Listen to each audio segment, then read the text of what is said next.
Boom. New Minimalist and Cold War merch available now, and get the new limited edition Churchill character pin before it sells out, with more characters coming in the future. Link in the description down below. The year is 1917. Fighting rages on the Eastern Front of the First World War. Both Germany and Russia are on the brink of collapse. Soldier, I need you to bring me this man. Got it. Found him, sir. What? No, not Lenin. Lenin, the Russian communist. What? Why would I need a beetle? Lenin, the Russian communist. He was exiled to Switzerland. You know what? I'll do it myself.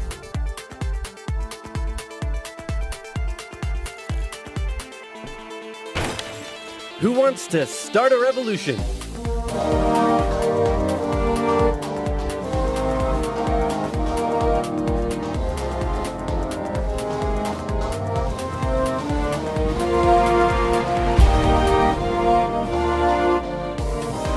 The Germans put Lenin on a train and sent him all the way back to Russia, hoping he and his mates would create an internal crisis. And create an internal crisis they did. The government was overthrown, and Lenin was in charge. He immediately pulled out of the First World War, made the country communist, started a 3-year-long civil war, got shot, broke the economy, caused a famine, and then he died. On his deathbed he said, "Hey man, tell whoever's in charge of giving people jobs not to let that jerk Stalin become the next leader." By the way, who did I put in charge of giving people jobs? That would be Stalin, sir. Stalin was a rising force in the Communist Party. He still had some opponents, but conveniently, all of them were arrested or disappeared. So that was lucky. And so Stalin took over. He implemented his 5-year plans, which transformed the country from an agriculture-based economy to an industrial one. And like Lenin before him, he reigned with terror. Anyone who dared criticize or oppose him would either be killed or left to rot in the horrendous Soviet work camps. Then a short man with a silly mustache tried to take over the world, punched the Russians all the way to Moscow, and then the Russians, with some help from their faithful ally, the Winter, punched them all the way back to Berlin. At this point, being allies, America, the UK, and the Soviet Union were good chums. They held a couple of conferences near the end of the war to decide what would happen next. Hey Stalin, after all your trials and tribulation, you must be pretty happy to be standing here in Berlin. Tsar Alexander made it all the way to Paris. Just give me a second. Hey man, I think something's up with Stalin. I know, right? What should we do? Shall I tell him about the bomb? Yeah, tell him about the bomb. That will scare him. So, we got this crazy new big A-bomb that can destroy an entire city in one go. Yes, my spies told me already. Oh wait, I meant to act surprised. Wow, that's amazing. He already knew. How? Am I sure I want to send nuclear secrets via unsecure public coffee shop Wi-Fi? Am I ever? Dude, use a VPN.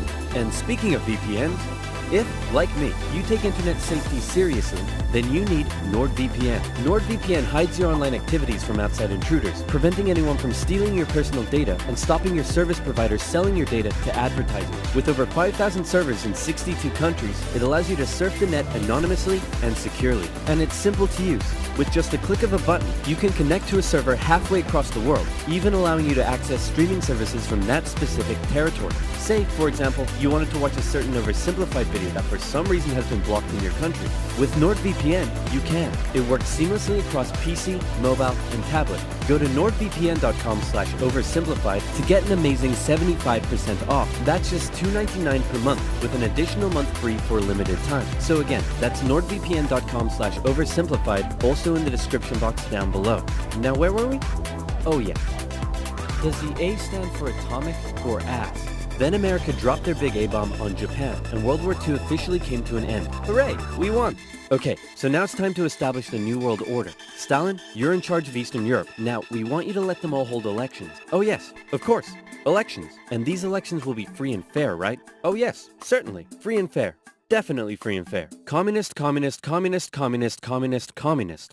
If that's not free and fair, I don't know what is. Throughout Eastern Europe, Soviet puppet governments were established as a buffer zone between the USSR and the West, with Churchill proclaiming an Iron Curtain had descended across the continent. The relationship between the old allies was deteriorating fast. Over the next few years, the British intervened in the Greek Civil War to prevent a communist takeover. In Turkey, the Russians began demanding more control of Turkey's sea access routes, which prompted the US to send their largest battleship to Turkey for a friendly visit. After World War II, Iran was now occupied by both the Soviets and the British, with an agreement to both pull out once the war was over. The British pulled out. Stalin was like, you know what?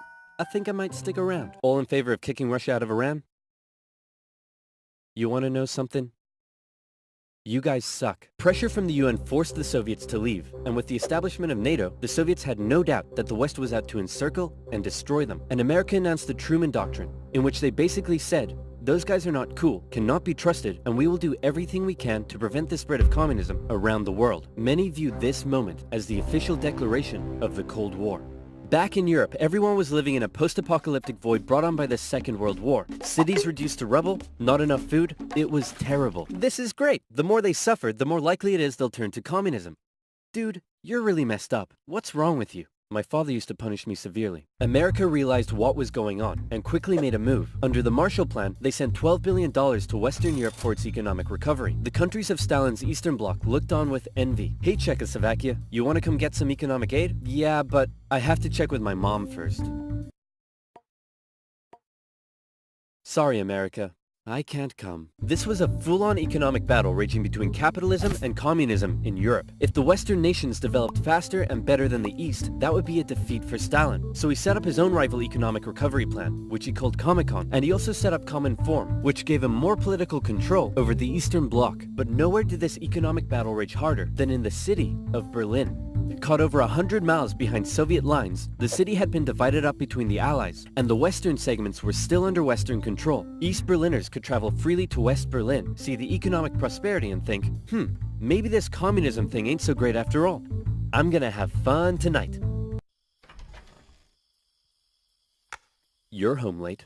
Oh, Stalin. I was just out with my friends. Friends? You stink of capitalism! You're out engaging in imperialist debauchery again! I swear, Ivan, I can't keep doing this. Stalin wanted the West out, so he said, hey, guess what?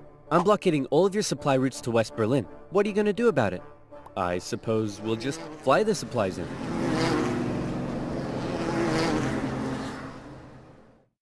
Alright, Truman. You win this round. The Berlin airlift was an incredible undertaking and a major success for the Western Allies, and Stalin ended his blockade of West Berlin. His aggressive actions worried the West, but not as much as this did. The Soviet Union had developed their very own atomic bomb. The USA no longer had a nuclear monopoly. The world now knew that if a major war broke out between the two superpowers, it would be more destructive than anyone could imagine. So it was comforting when Stalin came out and said that war between the Soviet Union and the West was unlikely. Oh, wait, inevitable. He said it was inevitable. Hey, you know who I haven't checked in on in a while? My good friend China.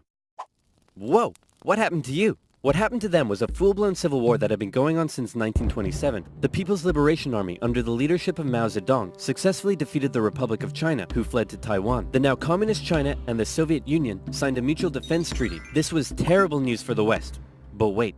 There's more. After the Second World War, Korea was divided along the 38th parallel. In the north, the Soviets set up a communist regime. In the south, America set up an anti-communist regime. Both were led by very sweet-looking old men, but don't let that deceive you. They were both ruthless dictators, and both dreamed of reuniting Korea under their own regime. Now that he had the bomb, Stalin was feeling a little more cocky, and he finally gave Kim permission to attack. The North launched a surprise invasion of the South on June 25, 1950. With Soviet aid, the North Koreans steamrolled through, taking Seoul in just 3 days and replacing one ruthless dictator with another.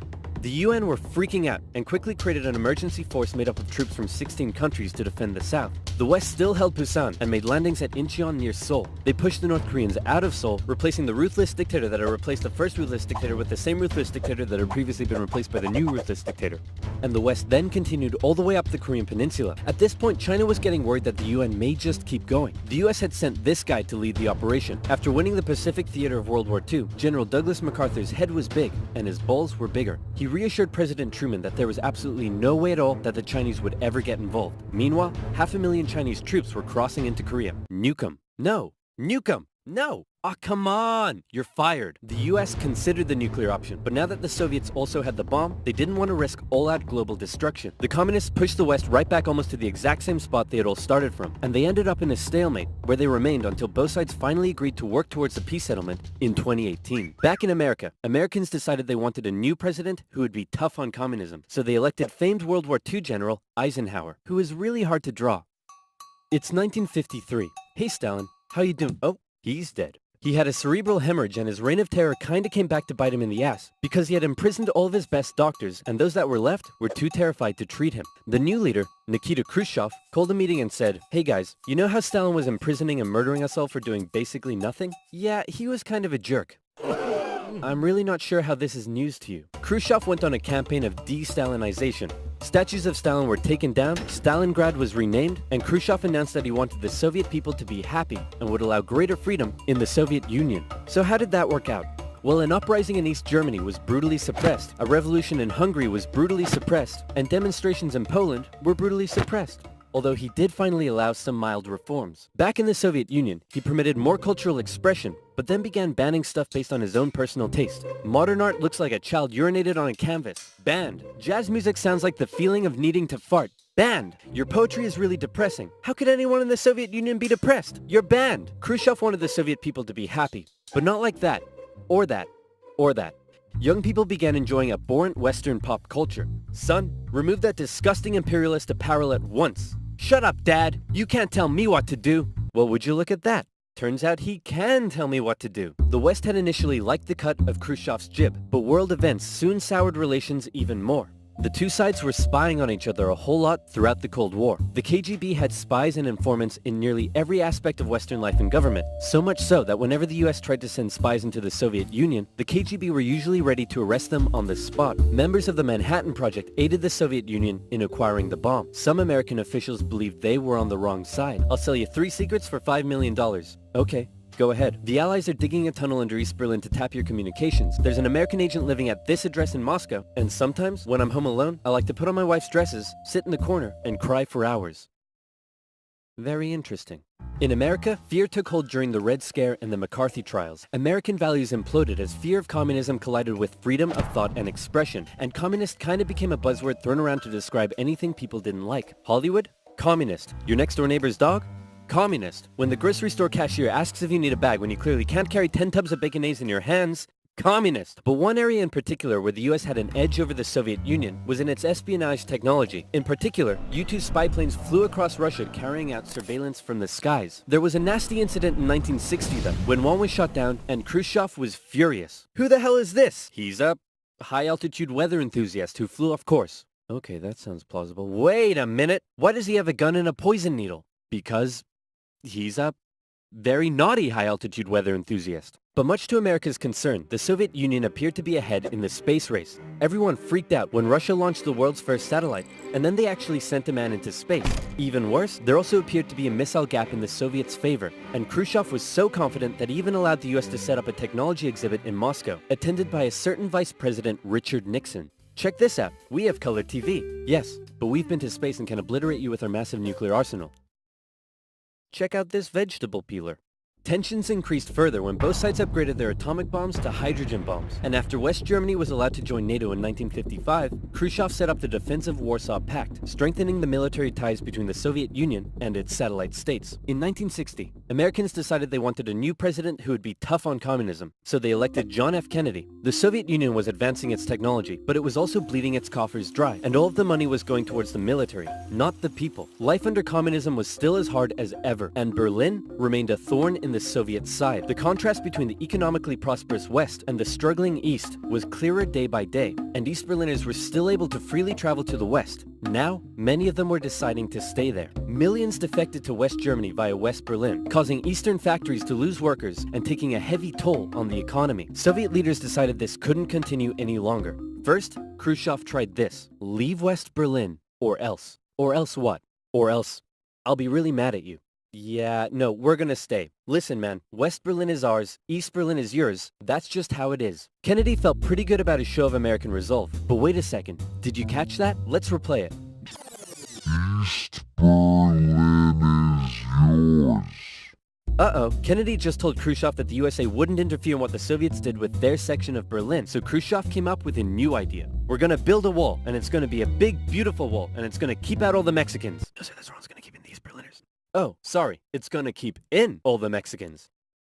On August 13th, 1961, Berliners woke up to find their city divided into two, with barbed wire and guards blocking the border between East and West. Over time, a wall was constructed throughout the city. Families were torn apart. Thousands would risk their lives escaping over the wall, and hundreds would die trying. To the despair of Berliners, the West were unable to do anything about it. But the wall did put on full display the failure of the communist system. As Kennedy said, democracy is not perfect, but we have never had to put a wall up to keep our people in.